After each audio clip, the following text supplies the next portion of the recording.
कोवळ्या फणसाची भाजी करण्यासाठी एक कोवळा फणस घ्यायचा, फणसाचा देठाकडील भाग काढून घ्यायचा आणि बाहेरील काटेरी भाग सुद्धा काढून घ्यायचा। नंतर त्याचे बटाट्याचे काप करतो तसं काप करून घ्यायचे। फणसाचे काप उकडून घेण्यासाठी कुकरमध्ये घालून पाणी घालायचं, चवीनुसार मीठ घालायचं, झाकण लावून कुकरच्या 3 शिट्ट्या करून घ्यायच्या। कुकर थंड झाल्यानंतर तुम्ही पाहू शकता फणस छान शिजला आहे। आता हे काप बाउलमध्ये काढून घ्यायचे आणि हाताने चुरून घ्यायचे। संपूर्ण फणस चुरून झालेला आहे। आता गॅसवर कढई ठेवून त्यामध्ये तेलाच्या पळीने 1.5 पळी तेल घालायचं। तेल तापलं की मोहरी, जिरं, कढीपत्ता, बारीक चिरलेला कांदा घालायचा। कांदा चांगलं 2-3 मिनिटं परतून घ्यायचं। पाव चमचा हळद घालायची, बारीक चिरलेला टोमॅटो घालायचा। टोमॅटो मऊ होईपर्यंत परतून घ्यायचं।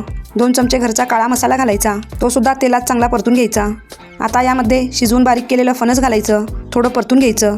अगदी थोडं मीठ घालायचं, वरून बारीक चिरलेली कोथिंबीर घालायची, नंतर गॅस बंद करायचा।